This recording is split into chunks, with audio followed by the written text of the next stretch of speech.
ఫిబ్రవరి 11వ తేదీ తెలంగాణ రాష్ట్రంలో municipal elections ఉన్నాయి.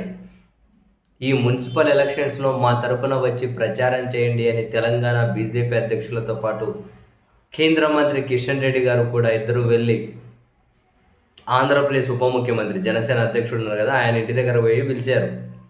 ప్రచారానికి రండి అని చెప్పి పిలిచారు. తర్వాత ఇంకా ఫోటోలు దిగారు, వచ్చారు, బాగానే ఉంది. ఆయన కూడా ప్రచారానికి వస్తాను అని చెప్పి వాళ్ళు ప్రకటించారు. ఈ మేరకు షెడ్యూల్ కూడా ఫిక్స్ చేశారు.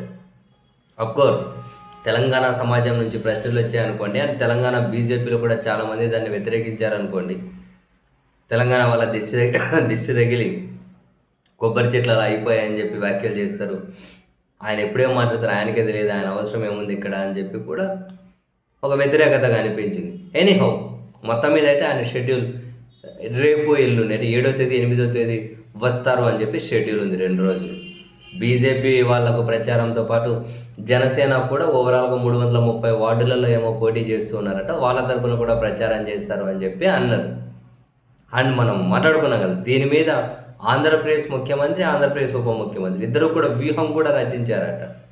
తెలంగాణ ఎన్నికల ప్రచారం ఏ విధంగా చేయాలి అని చెప్పి వాళ్ళిద్దరూ కూర్చొని ఏకాంతంగా కూర్చొని వ్యూహం రచించారట అమరావతిలో. అది కూడా వాళ్ళ మీడియానే రిపోర్ట్ చేసింది. తీరా సీన్ కట్ చేస్తే చివరి నిమిషం వచ్చేసరికి అవేమీ లేవట. 7, 8వ తేదీ తెలంగాణ మున్సిపల్ ఎన్నికల ప్రచారానికి వెళ్ళడం లేదు. ఇంకా తర్వాత ఏం వెళ్ళరు, ఇంకా అది రద్దయిపోయినట్లే. ఎందుకు అని చెప్పి అంటే మళ్ళీ అదే కారణం అంటే ఆయనకు తరచుగా ఆరోగ్యం బాగోలేకుండా పోవడం, వైరల్ ఫీవర్ అంటూ ఉంటారు కదా, ఈసారి కూడా మళ్ళీ ఫీవరేనట. అందుకని రేపు ఎల్లుండి ఆ కార్యక్రమం రద్దయిందట.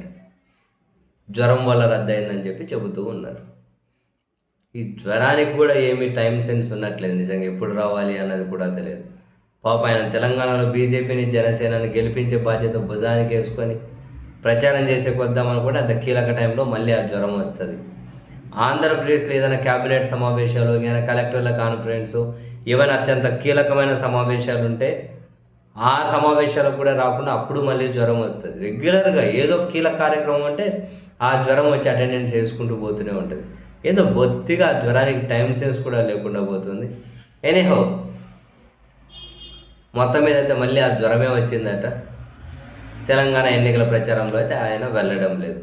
సరే, ఆయన ఇలా వెళ్ళకపోవడానికి కారణం ఆయన ప్రచారం చేసిన ఇంపాక్ట్ ఏమీ ఉండదు, ప్రచారం చేసిన ఎక్కడ ఎవరు గెలిచే పరిస్థితి కూడా లేదు, అనవసరంగా ఇక్కడికి వచ్చి ఎందుకు అని చెప్పి ఆయన రావడం లేదు అని కొందరు అంటూ ఉన్నారు. సరే, అది నిజమో అబద్ధం మనకైతే తెలియదు, కానీ మొత్తం మీద జ్వరం అయితే పలకరించింది, రాలేదట. ప్రచారానికి అయితే రద్దయిపోయింది.